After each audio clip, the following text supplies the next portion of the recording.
I woke before my alarm because excitement would not let me sleep. I looked at the small velvet box on my nightstand and smiled. Inside was the engagement ring I had spent 2 years saving for. It was not expensive, but every dollar came from overtime, skipped vacations, and quiet sacrifices. I picked it up, whispered, "Tonight changes everything," and slipped it into my jacket pocket before leaving for work. At the office, my friend Mason leaned against my desk and grinned. "You look nervous, Owen." "I am," I admitted. "Today is the big day." I nodded. "I'm asking Hannah to marry me. Officially." He laughed. "She already said yes when you gave her that promise ring." "I know, but this is different. I want tonight to be perfect." Mason folded his arms. "You don't need perfect.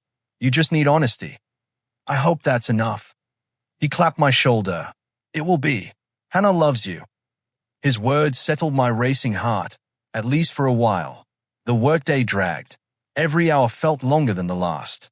When the clock finally reached 5, I hurried home, changed into my best suit, and picked up the flowers I had ordered the day before.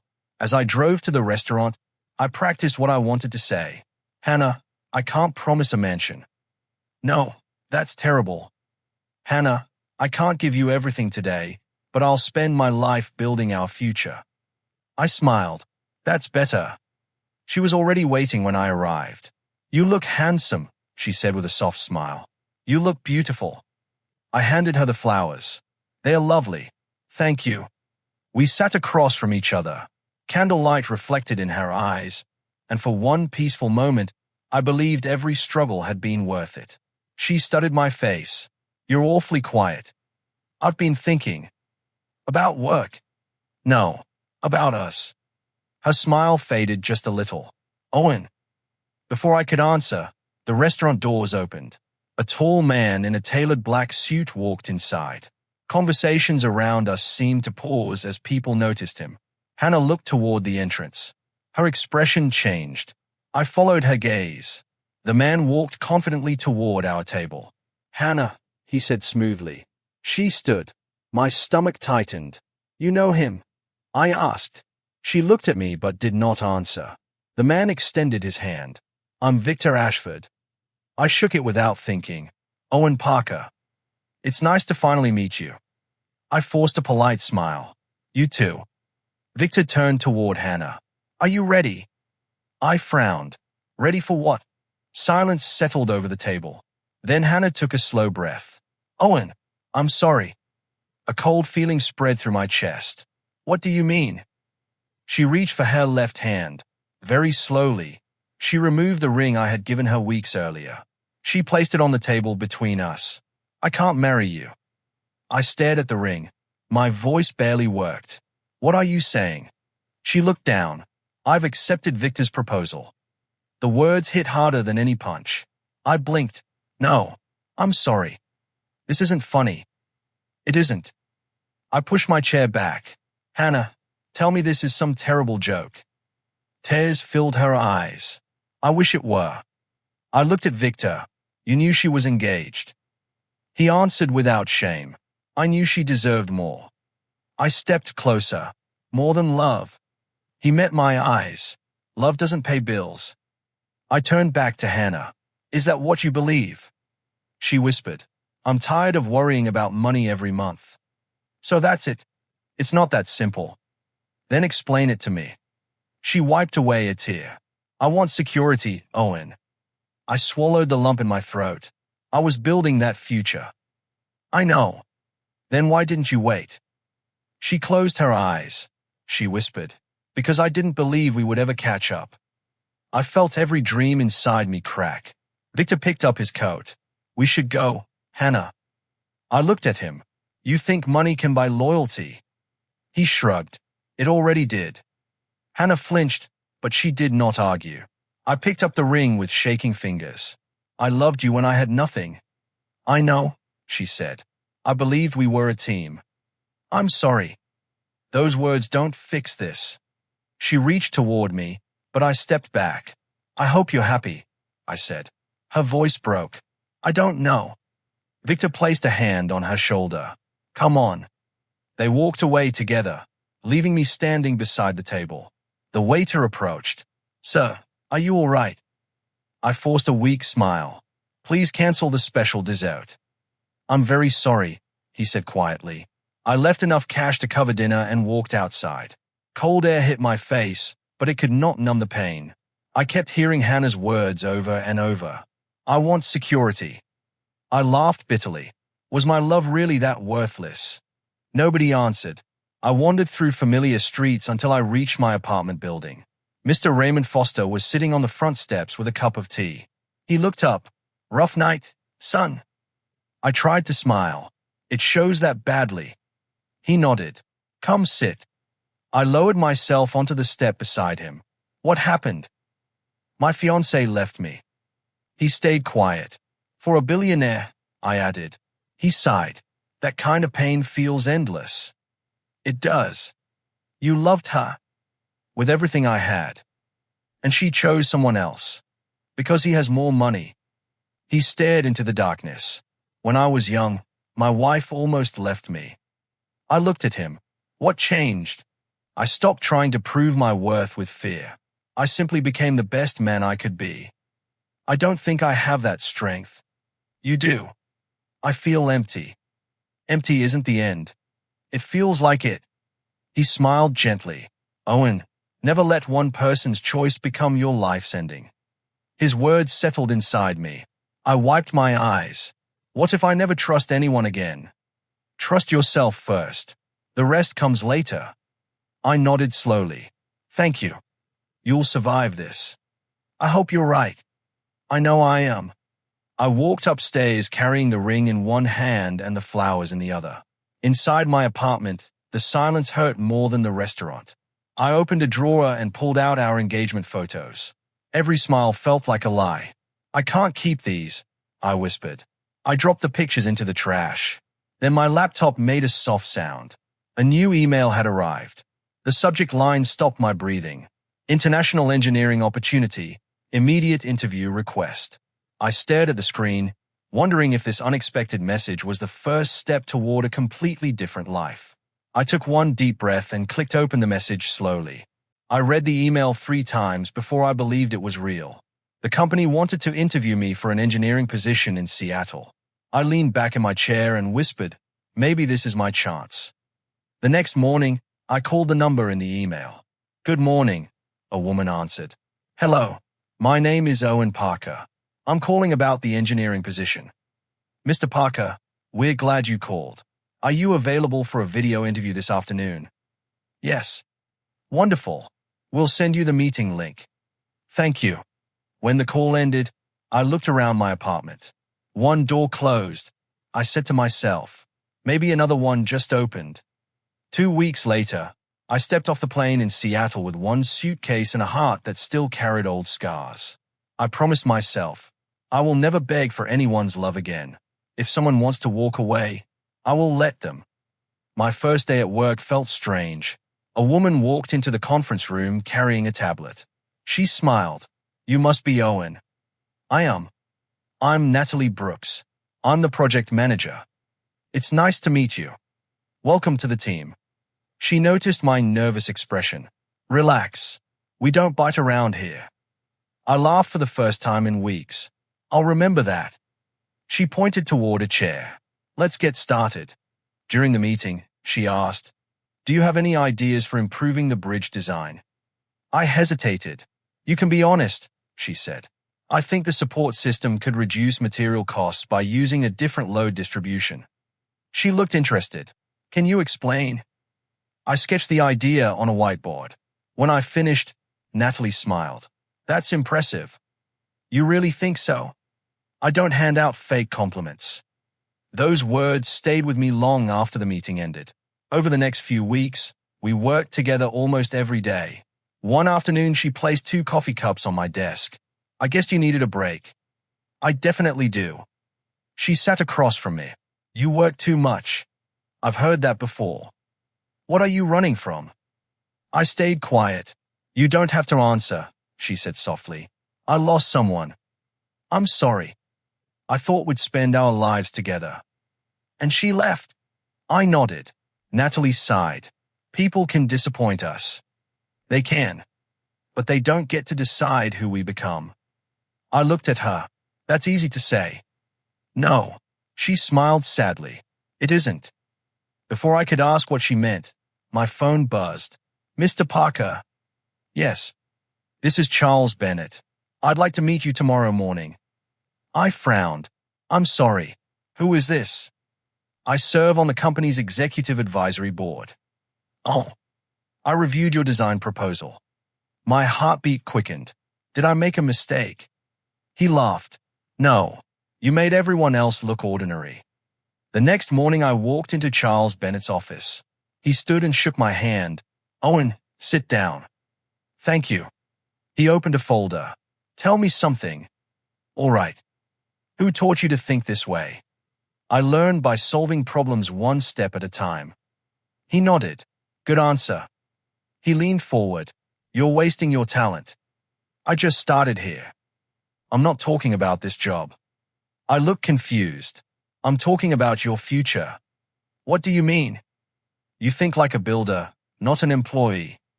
His words surprised me. I've never thought about owning a company. You should. I don't have that kind of money. He smiled. Money comes after vision.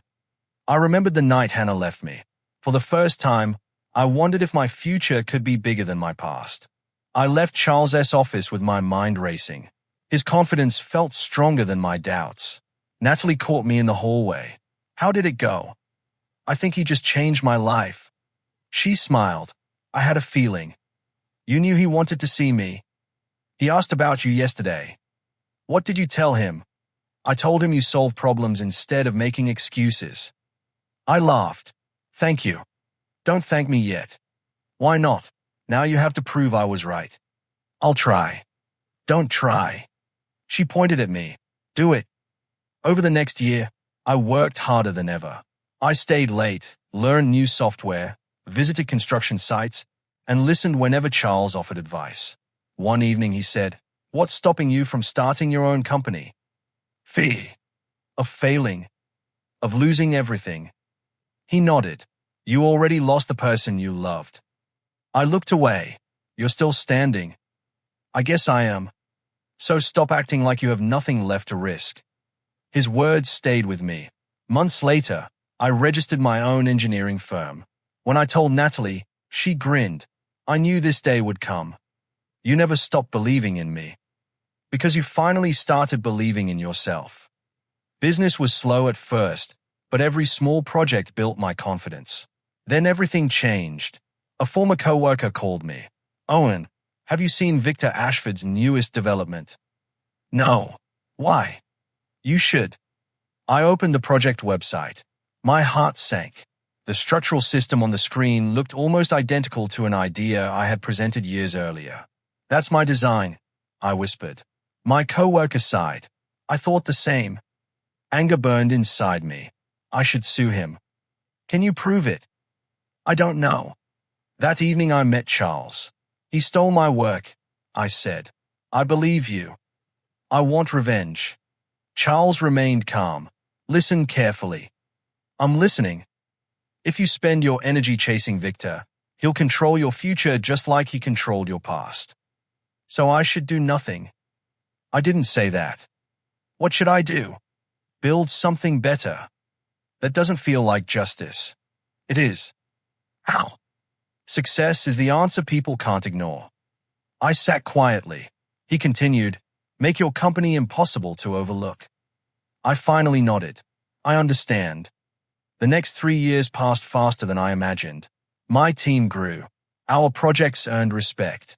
Clients trusted my ideas. Every morning I woke up excited instead of heartbroken. One afternoon, Natalie hugged me. We won. What? The National Engineering Innovation Award. I laughed. We actually did it. We earned it. As I walked toward the stage to accept the award, I looked across the crowded ballroom. My smile disappeared. Hannah was standing in the audience, staring directly at me. For a moment, every painful memory rushed back into my mind. My hands tightened around the award. She looked older, quieter, and strangely uncertain. Before I could look away, our eyes met. She slowly whispered my name, and I knew my past had just found me again. I stood on the stage holding the award, but my attention stayed fixed on Hannah. 3 years had changed both of us. I looked successful on the outside, yet my heart suddenly remembered every painful goodbye. She looked nothing like the confident woman who had walked away with Victor. Her smile was gone, and the brightness in her eyes had faded. After the ceremony ended, I stepped away from the crowd. Owen. I turned around. Hannah. She stopped a few feet away. Congratulations. Thank you. You deserve this. I worked hard for it. I know. An uncomfortable silence settled between us. She took a slow breath. Can we talk? I hesitated. I'm not asking for much. I looked toward the exit. 5 minutes. She nodded. Thank you. We walked into a quiet garden beside the hotel. She looked at the flowers before speaking. I've practiced this conversation 100 times. I never imagined we'd have it. I didn't either. She folded her hands. I owe you the truth. I'm listening. She looked down. Marrying Victor was the biggest mistake of my life. I stayed silent. I thought money would solve everything. Did it? No. What happened? She let out a shaky breath. The man I met before our wedding disappeared. I frowned. What do you mean? He became controlling. How? He decided who I could see. I said nothing. He read my messages. My chest tightened. He told me which friends were good enough. I looked at her face. He even chose what I should wear. I whispered, "Why didn't you leave?" I kept believing he would change. Did he? She slowly shook her head. He cared about winning. And power. More than people. I remembered the night she left me. I warned you that money wasn't everything. I know. You didn't believe me. I was wrong. She looked directly into my eyes. I'm sorry, Owen. I searched my heart for anger. Instead, I found something unexpected. I felt tired. Not furious. Just tired. I spent years imagining this moment. I admitted. What did you imagine? I thought I'd want you to suffer. And now? I don't. She blinked. You don't hate me. I don't think I have enough energy left for hate. Tears filled her eyes. I don't deserve your kindness. This isn't kindness. What is it? It's acceptance. She wiped away a tear. I wish I had understood your love before. You can't change the past. I know. But you can learn from it. She nodded quietly. I've been trying. Before either of us spoke again, someone approached us. Excuse me. I turned. A woman held a notebook and a press badge. I'm Rebecca Hayes. I shook her hand. Owen Parker. I enjoyed your speech. Thank you. She smiled. I actually hope to meet you. Really? Yes. She glanced at Hannah. I don't mean to interrupt. It's all right, I said. Rebecca lowered her voice. I've been investigating Victor Ashford. My attention sharpened. Why? I believe his company has been hiding something. Hannah looked nervous. Rebecca noticed. I think this conversation should stay private. Hannah stepped back. I understand. She looked at me. I'll leave now. I nodded. Take care of yourself. You too, Owen. She walked away without looking back. Rebecca waited until Hannah disappeared. Then she spoke quietly. I think Victor's business is much darker than people realize. I frowned. What makes you think that? Rebecca looked around before answering. I've spent 18 months following financial records, property transfers, and anonymous tips. That's a long investigation. It had to be. Why are you telling me? Because your name appeared more than once. I stared at her. My name? Yes. I don't understand. I don't expect you to. Not yet. I crossed my arms. Then help me understand. She opened her notebook. I found references to an engineering design connected to one of Victor's largest projects. My heartbeat quickened. I created a design years ago. I know. You know. I compared your old presentation with Victor's completed project. And the similarities are impossible to ignore. I took a slow breath. I always believed he stole my work. You weren't imagining it. Can I prove it? Maybe. I looked at her carefully. What do you need from me? Nothing today. Then why approach me now? Because people are finally willing to talk. Before I could reply, Natalie walked toward us. There you are. I smiled. I was wondering where you went. She looked at Rebecca. Hello. Rebecca offered her hand. Rebecca Hayes. Natalie Brooks. Rebecca nodded politely. I'll let you two enjoy the evening. She handed me a business card. When you're ready to talk, call me. I will. She walked away. Natalie studied my face. You look unsettled. I am. Was that about Victor? Yes. She waited quietly. I think she believes he stole one of my engineering ideas. She sighed. I've suspected that for a long time. You never said anything. You weren't ready to hear it. What makes you think I'm ready now? She smiled gently. Because you're no longer chasing your past. I looked toward the ballroom. Hannah apologized. How do you feel? I expected anger. And I mostly felt sadness. That's healing. I don't know. You listened instead of shouting. I noticed that. She folded her arms. Do you still love her? The question caught me off guard. I loved the person I believed she was. And now? I honestly don't know. Natalie nodded. You don't have to answer tonight. I appreciate that. I'll support you, whatever you decide. I looked at her. You've always done that. Friends do. Her calm voice settled my thoughts. We returned to the celebration, but my mind stayed on Rebecca's words. Later that night I drove home alone.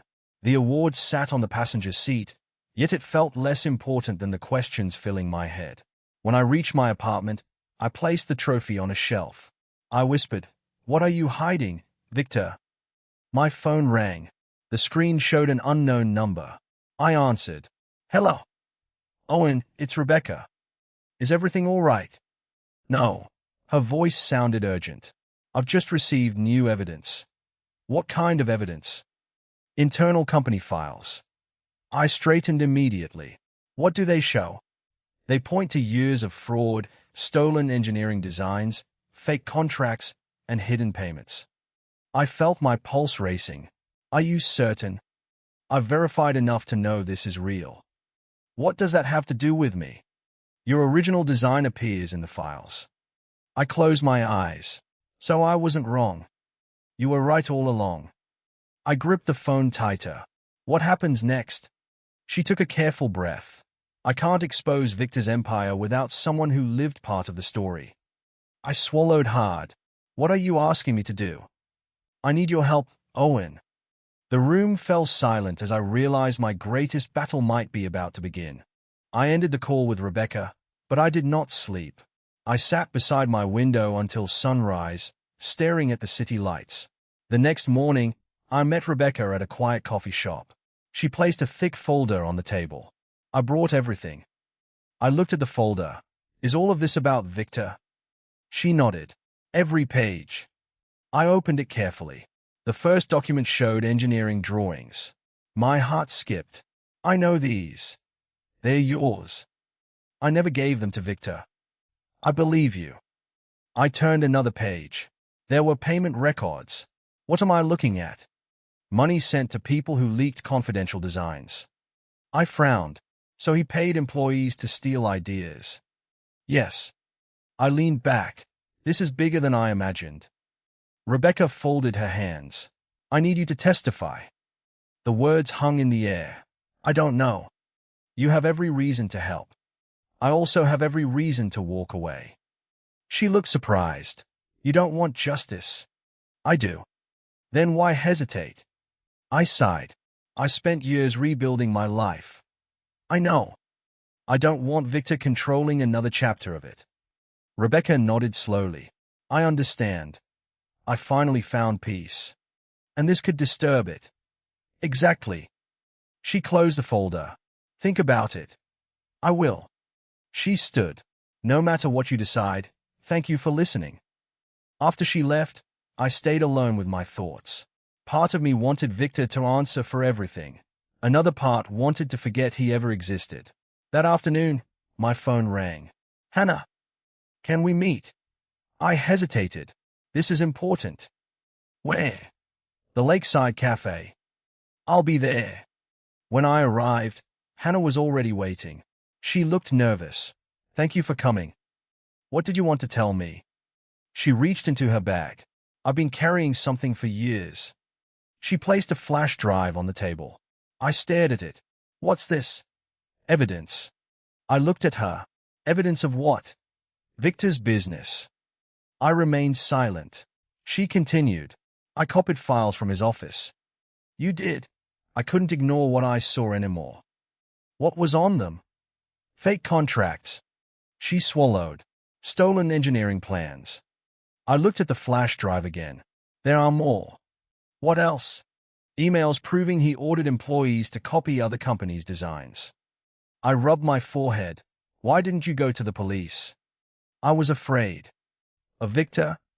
She nodded. He threatened me. Threatened you how? He said nobody would believe me. I felt anger rising. He also said he would destroy anyone who betrayed him.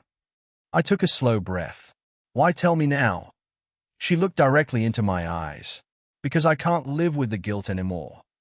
You've carried this alone. Every day. I picked up the flash drive. If this is real, it changes everything. It is real. She looked ready to cry. I know I don't deserve your trust. I answered honestly. You don't. She lowered her head. But I still believe you're telling the truth. She looked up, surprised. You do. I believe guilt finally became heavier than fear. Tears rolled down her face. I'm sorry, Owen. I know. I can never undo what I did. No, I don't expect forgiveness. I looked at her quietly. This isn't about forgiveness anymore. What is it about? It's about doing what's right. She nodded. I'll help however I can. That evening, Rebecca called again.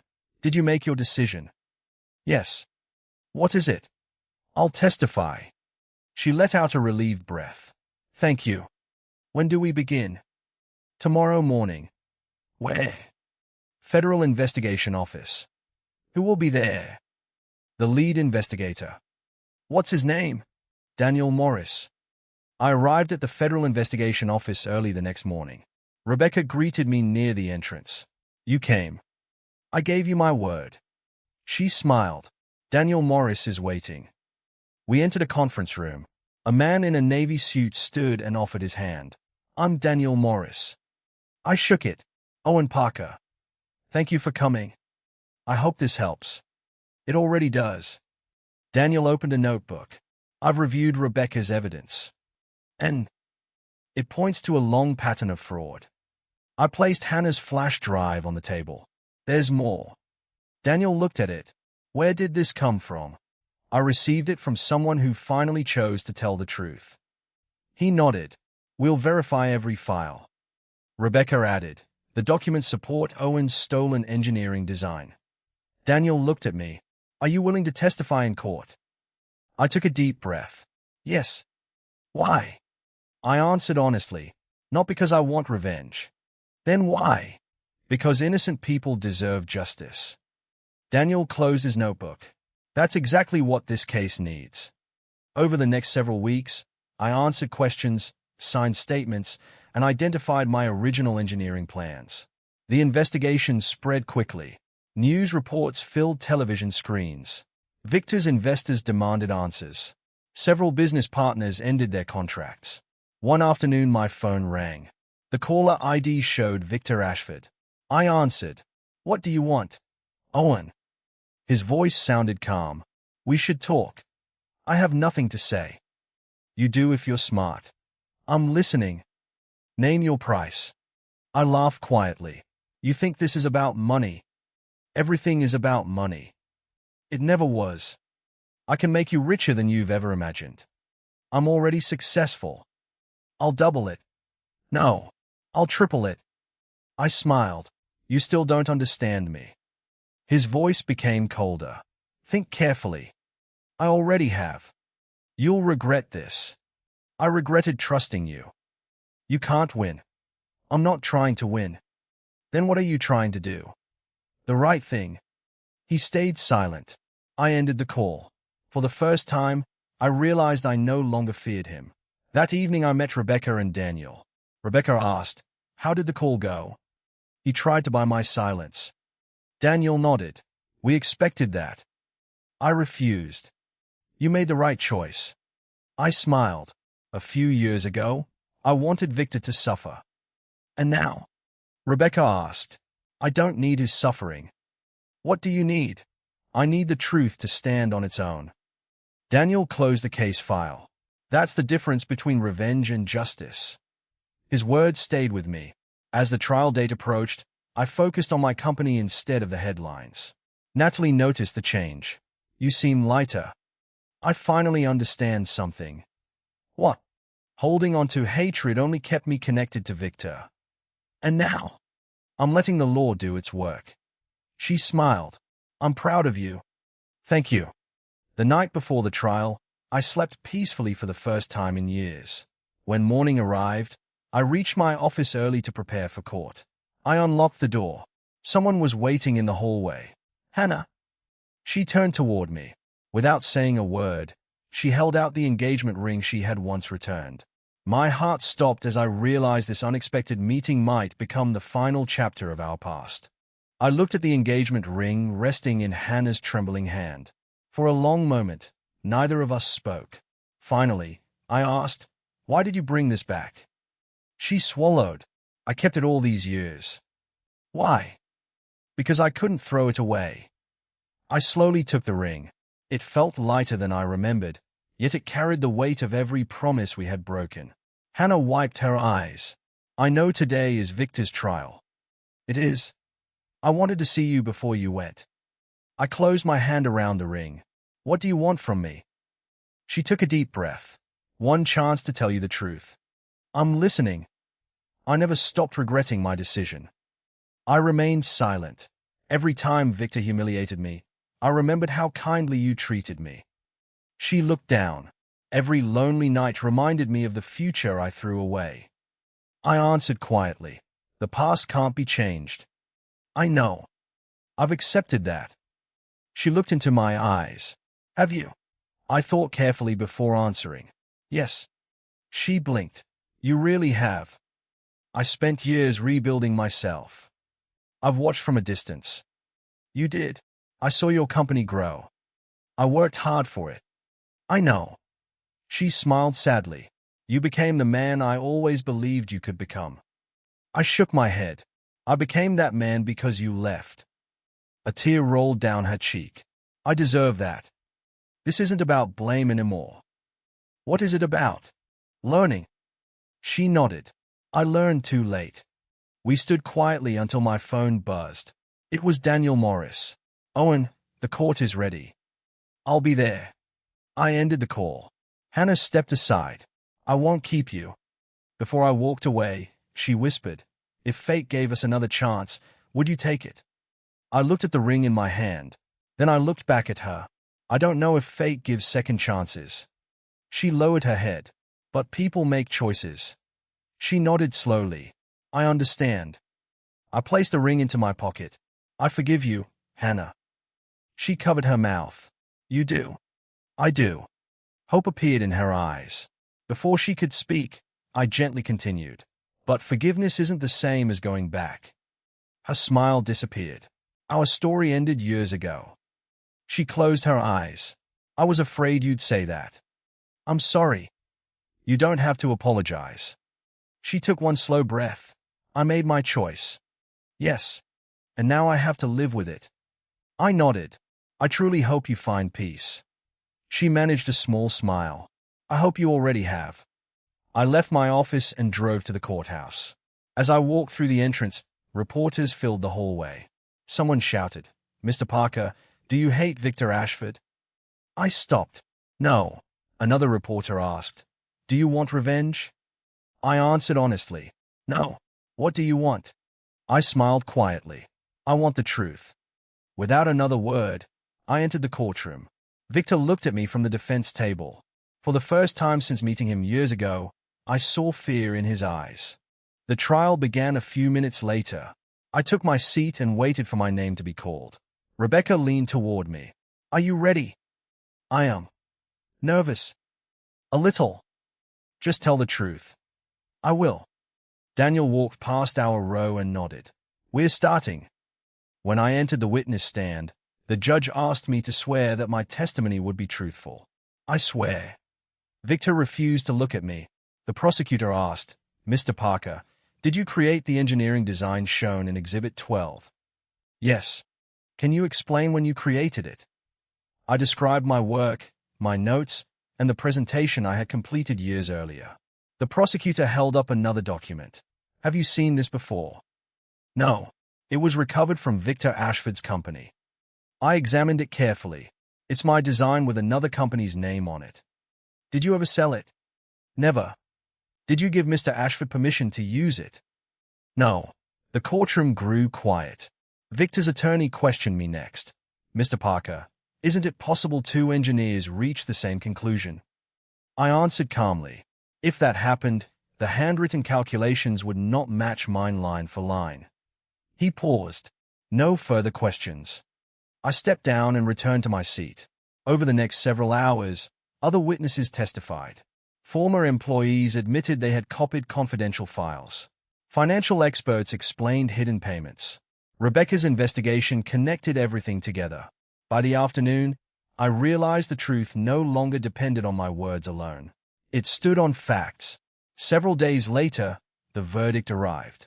Everyone stood as the judge entered. I held my breath. The judge spoke clearly. "Victor Ashford is found guilty on all major counts." A quiet gasp filled the courtroom. Victor lowered his head. For the first time, money could not protect him. The judge announced his sentence. As the officers led Victor away, he looked toward me. I felt no satisfaction. I felt free. Outside the courthouse, Rebecca smiled. "It's over." "Yes. You helped a lot of people." "I only told the truth." Daniel shook my hand. "You showed real integrity." "Thank you. You can finally move forward." "I already have." That evening I returned to my office. Natalie was waiting with 2 cups of coffee. "I thought you might need this." I accepted one. "Thanks." She studied my face. "How do you feel?" "Lighter." "No anger?" "No. No regret. Only gratitude." She smiled. "For what?" "For everyone who believed in me when I couldn't believe in myself." She laughed softly. "You did the hard part." "I didn't do it alone." I reached into my pocket and removed the engagement ring. Natalie looked at it. "What will you do with it?"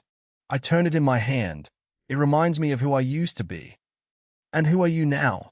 "Someone who knows my worth." I walked to the window overlooking the city skyline. The setting sun reflected across the glass buildings my company had helped create. Natalie joined me. "It's beautiful." "It is." I slipped the ring into a small keepsake box. "I don't need to wear my past anymore." She reached for my hand. "You don't." I smiled at her. "Would you like to have dinner with me tonight?" She grinned. "I thought you'd never ask." I laughed. I guess I finally learned not to wait too long. Together we watched the lights appear across the city. I realized losing the future I once planned had opened the door to a better one. I had chased love, lost everything, rebuilt myself, chosen integrity over revenge, and discovered peace instead of bitterness. At that moment, I finally understood the greatest victory of my life. I had not defeated Victor. I had not won Hannah back. I had found myself.